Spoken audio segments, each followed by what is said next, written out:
point out that we've been joined by Representative Susan Johnson. Representative Johnson, good to see you. And I think I'd like to open the floor for questions, if there are, and I'll start at the table if there is anything. Representative Ritter. Back, Dave, in the original conversation, you alluded to the basic health program, and as you know, that was, our basic health plan was something that we spent quite a bit of time here in Connecticut looking at, including a long look through this past summer and into the fall.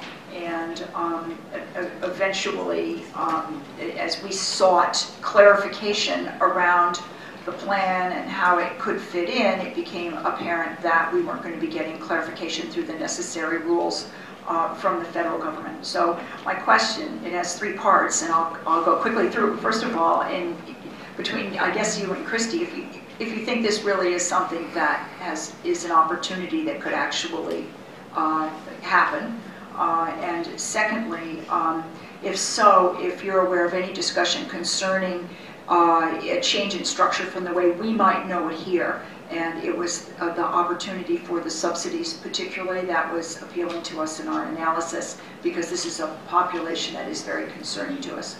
And thirdly, if there's any feeling of a schedule or an anticipated time frame for the necessary information if we were to go ahead and continue to study it. And I just want to put a little more urgency behind this, actually, because one of the many proposals before us this year that comes with the budget that was presented to us by the governor, it takes away eligibility for Medicaid for parts of the population that absolutely the basic health plan is designed specifically for. And so, to my way of thinking, that heightens our interest.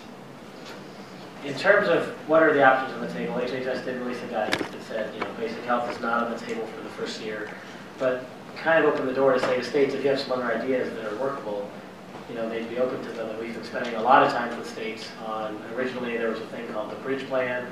How do you sort of extend Medicaid up? Basic health is kind of extending, kind of a hybrid between Medicaid and exchange, but there's a way, can you extend Medicaid up? So you kind of give a product that people are in the exchange and they're still getting subsidies, but you try to make it a little cheaper for them, for everyone. Can you keep them with their kids who might be in Husky, et cetera? I think there were just a number of reasons why it just were very difficult to make work, because the law is very prescriptive of how everything works, the IRS and how the tax credits work. I think if we could change the Affordable Care Act, we could probably fix it in a day, but well, I'll leave it at that. But I think that for everything we've heard, HHS is open. We've been sitting down with folks. I worry that just time-wise, we're running out a little bit out of time to get that stuff done. And I'll defer to Christy, but I would say, in states where they currently have Medicaid that extends above 133, I think clearly our organization feels pretty strongly that anyone who's currently receiving a level of care, a level of protection when it comes to financial exposure to health coverage, no co-pays, no premiums, that we certainly, the ACA was never intended for them to then have to pay more or have a worse level of care. Now I understand states have very complicated decisions, but obviously we've maintained preserving what you've already done and probably would have done had the law not passed would seem like a good thing to do. I'll just add to that, really, you already understand there's been no no further guidance on what is the basic health plan other than what you've already pointed out, and there's no schedule published for what a path to pursuing that may be after the first year. But what I can do after today is certainly to bring back word through the Secretary's office that there is interest among leadership in Connecticut's legislature. And as Dave mentioned, there's still one of the supports that the department provides is really being able to listen and wanting to hear and work with states that have some innovative ideas that we can certainly continue to work with you on. And any changes in to the Husky eligibility in the state that may get passed by the legislature and signed by the governor would be subject to approval by and considered by the Centers for Medicare and Medicaid Services. Thank you for that, Anna. Actually, I appreciate you putting on the record that reminder to us, because it's my understanding that sometimes there's a timeline involved in that needs to be a factor in whatever decision making we do. So thank you very much for that reminder. And in addition, I guess I'll take up anybody who would like to extend that offer for us to help in in putting forward our suggestions for that basic health plan or some kind of wraparound type program. Thank you. Just to follow up on Representative Ritter's question, you indicated that you'd have to reopen the Affordable Care Act, but I'm wondering why couldn't you make some adjustment, and I'm not sure just where you do this, in the Medicaid program that does allow for the purchase of private health insurance. So I'm just wondering why it wouldn't be in that area instead of the whole act. Yeah, so it's a very timely question. What has happened in the past about 2 weeks is, and so I obviously want to defer to my HHS colleague also to respond, because it really is a negotiation between states and the federal government, and we've just been some interesting witnesses and bystanders who have a lot of opinions. Arkansas is looking at, they were headed toward, the governor was in favor of expanding the Medicaid program. Connecticut has long since done that, has made that commitment. Many other good states good on health care have done that. But Arkansas had an uphill battle to get that done, and then more recently they kind of are in the process of negotiating a deal to use Medicaid dollars for the low-income Medicaid folks to buy commercial coverage. And in general, I think that's it opens a lot of questions and concerns, but that's for people below 133, which are going to be fully federally financed. For people above 133, like the parents or anyone you're currently covering, you're paying your match, which I think is 50-50, if I'm not mistaken, so you're covering half the cost. It is true you can withdraw completely the coverage, which is one of the proposals I understand, and then puts them in the exchange and really just basically passes on an increase in cost to them. It's unclear. No one's looking at taking anyone above 133 and having them buy in the exchange with Medicaid dollars, because really the question on the table for Arkansas was, are you going to expand Medicaid or not, in which case those folks get nothing. And so what you bring up is something I suppose the state could consider, but I think opens up the same door. If you're buying much more expensive coverage with Medicaid dollars, the state's on the hook for half, and I'm not sure why that would, how that would pose an appealing option in that case. It would perhaps expand the pool of people who participate in a particular plan option, and so that may reduce the cost of the premium. And also, I was thinking in terms of 133% to 400% for the whole range, and having varying degrees, kind of mirroring the qualified Medicare beneficiary programs, special low-income Medicare beneficiary programs, all the way through. There's a graded, process by which they're subsidized, and through the Medicaid program. And I was just wondering if that wouldn't be a way for us to show that we can make these packages more affordable and actually reduce the overall cost to everyone, because the pool would be greater. Good afternoon. My name is Galvin. I'm a small business owner, and I chair Small Businesses for Healthy Connecticut. And I'm usually the small business guy in the room when we're talking about healthcare reform. And just a couple of questions for Christy, if I may.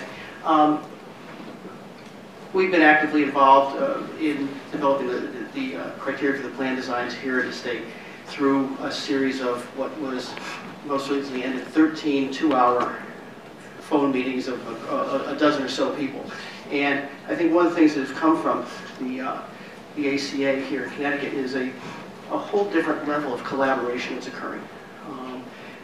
We have a different way we talk with CID now, with our insurance department, advocate to advocate. Recently in this conversation we had of 26 hours, we even brought carriers onto the call for technical advice. So there's some real pluses to it. One of the challenges that's come from those conversations is the basic affordability of the products. And I'm wondering if from your experience, what we're seeing as affordability problems as advocates is unique to us, or if you're seeing that in other states also. When we see the vastness of the Affordable Care Act and the complexity of implementing it, and also the fact that so much of this is based on what state-specific experiences are and what they have been, and really where states started. So here in Connecticut, where there's been a history, such a long history of expansion and efforts at providing quality, affordable health care, it's certainly going to be true that there are some, the market reforms that are proposed under the Affordable Care Act are going to have to be seen alongside what the existing market was before the Affordable Care Act was passed. One of the major goals of the Affordable Care Act is to bring affordability to small businesses who have been disadvantaged for so long, paying on average 18% more for health insurance premiums than larger competitors, and to offer new options for their workers, and whether it's under 50 or under 100 employees, access to a new health insurance marketplace. So the affordability issue is certainly something that my colleagues in Washington are watching very closely in partnership with us in the regions. And here in Connecticut is no different. Certainly for many states may have the challenge of affordability, and this is about creating access where there wasn't any before, and where it really was so prohibitive that there weren't even the discussions to even begin about how to really make this as efficient and effective as possible. So it's certainly something we're working very closely with you on. Great, thank you. And I have one other much shorter question. As a matter of full disclosure, I'm on the board of Healthy CT, which is Connecticut's co-op that's coming onto the exchange. And I wonder if you could just speak a moment about how you see the co-ops changing the culture of insurance in the States. I'd be interested to hear your thoughts about that, actually, Kevin, being on the board of it. So we have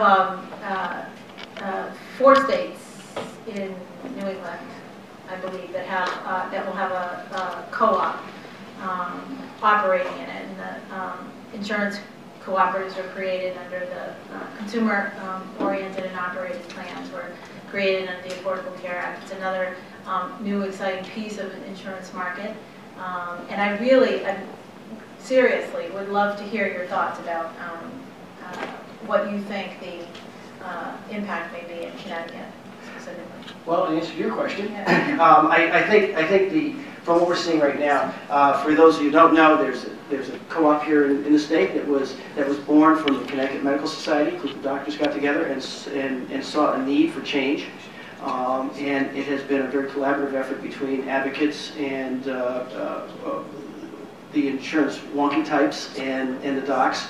And from it came Healthy CT. And I think the best way to term it is anytime we're talking about something to do with where we're going is the term innovation is in every single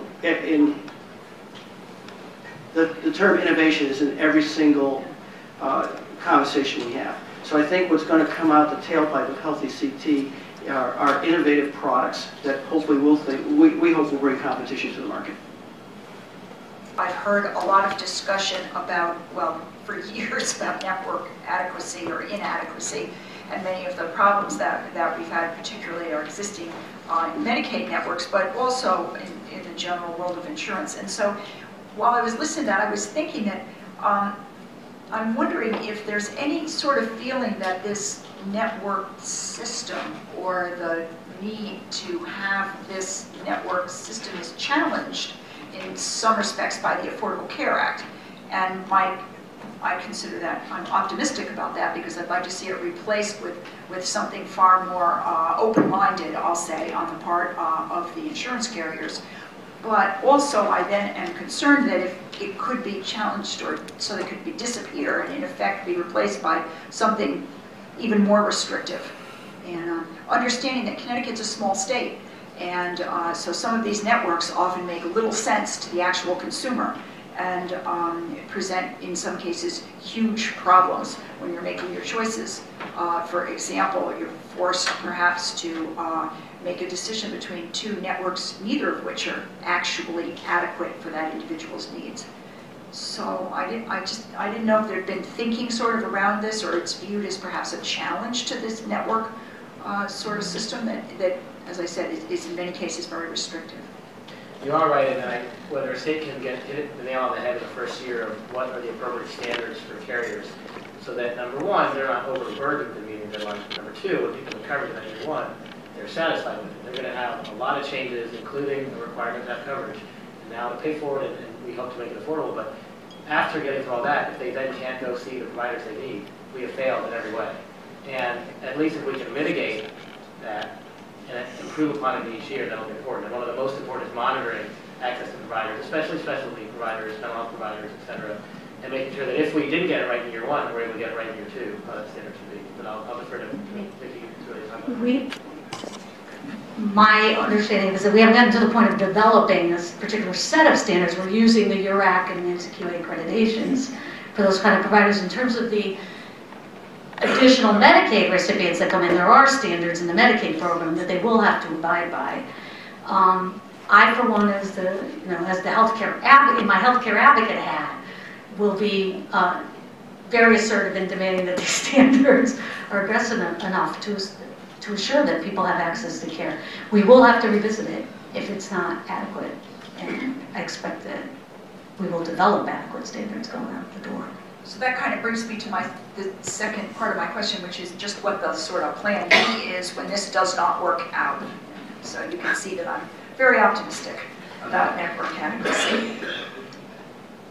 Yeah, well, I mean, the networks, the specialty networks are where the issues will be, and I do have some concerns already about mental health and substance use access. But I think those are general access issues that already affect the marketplace and need to be addressed even more broadly than the exchange. Maybe I'm missing. Am I missing your question? No, I mean, I think those are systemic questions that the state of Connecticut has to even address as public policy matters beyond the exchange, because the exchange only is going to handle an influx maybe of certain patients, but we still have the entire marketplace that network adequacy needs to be addressed for. So maybe I can rephrase that a little bit, that I'm concerned then that the understanding of that situation could then be perhaps used in defining network adequacy at a level actually that was not adequate. And I'll leave that. Yeah, and that is why. So the URAC standards. So our experience has been, and I am speaking in my healthcare advocate role right now. Our experience has been that, I mean, there are standards, but it's hard to see them, and you don't know what they are. So, for instance, there's been some hospital contracting disputes over the last few years, and in those kinds of disputes, if a hospital goes out of network, it's really unclear whether, in certain cases, the carrier would still have an adequate network in place. And without seeing the standards, it's hard to argue whether the network is, in fact, adequate as the carrier states. So that was the rationale behind requiring that the standards themselves have to be disclosed. Then the next step would be monitoring to make sure those standards are met. And it's my hope that the disclosure of the standards, in fact, will trigger a level of assurance on the part of the carriers that there are indeed adequate providers available. All right, so once again, I want to thank, Dave had to dash to the airport to catch his flight back to DC. I wanted to thank all of our panelists for being with us today. Thank you. Thank you all for being here, and Ellen and CSG, well, thank you. Thank you for your sponsorship. Have a great day, everybody.